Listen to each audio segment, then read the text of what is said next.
قرآن پاک میں جا بجا نماز سے متعلق نماز قائم کرنے کا حکم ہے، برائے مہربانی نماز پڑھنے اور نماز قائم کرنے کے فرق کی وضاحت فرما دیں۔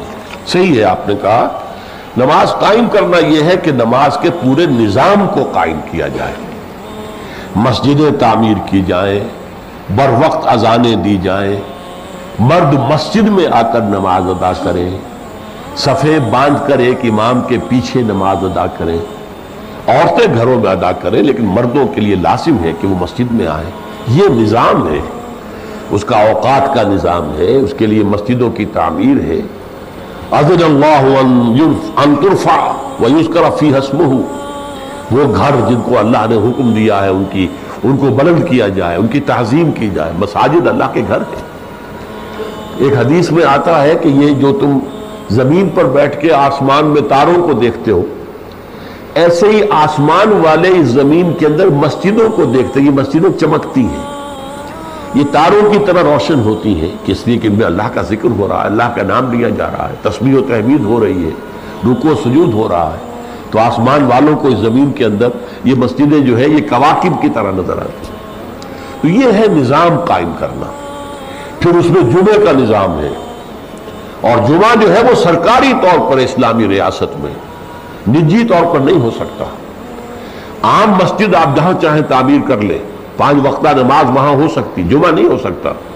یہ جو ہمارے ہاں ہے یہ تو سارا بگڑا ہوا نظام ہے، ایک ایک گلی میں 2 مسجدیں اور دونوں جامع مسجدیں، وہ جامع اور اس کا عام مسجد کا فرق ہی ختم ہو گیا۔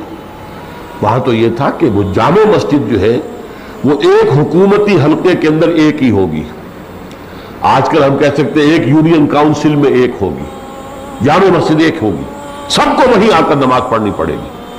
عام مسجدوں میں جمعہ نہیں ہو سکتا، اور مسجدوں میں خطیب از خود کوئی شخص جا کر نہیں کھڑا ہو سکتا، بلکہ یہ ہے کہ وہ حکومت کا معین کردہ خطیب ہوگا، وہ خطبہ دے گا، کسی اور کو واعظ کہنے کی اجازت بھی نہیں۔ یہ نظام ہے، نظام جمعہ۔ اور اسی لیے یہ تھا پہلے ہمارے ہاں بڑا مسئلہ تھا کہ دیہات میں جمعہ نہیں ہوتا، بلکہ مصر جو کہ ایک قصبے کی مانند ہو کوئی جگہ، وہاں جمعہ ہوتا ہے۔ میں تو بچپن میں کئی مرتبہ میں نے ذکر کیا ہے، سرسا ایک مقام تھا جہاں میری بسم اللہ بھی ہوئی تھی، 4 سال 4 مہینے 4 دن کا جب ہو گیا تو بسم اللہ ہوئی۔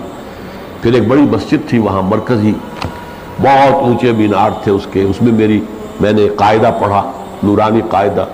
اور جمعے کے روز کیا ہوتا تھا، صبح ہی سے آس پاس کے دیہات سے لوگ اونٹوں کے اوپر، صحرائی علاقہ تھا، سفید شفاف کپڑے پہنے ہوئے، ارائی قوم وہاں آباد تھی زیادہ، ارائی، وہاں وہ پچادے کہلاتے تھے، اونٹوں کے اوپر چلے آ رہے ہیں، اور صبح ہی سے مسجدیں آباد ہو جاتی تھی۔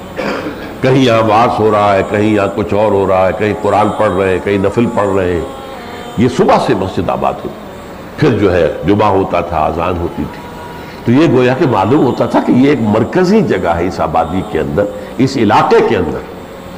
تو یہ ہے در حقیقت نظام جماعت، نظام نماز، اس کے مختلف تقاضے ہیں۔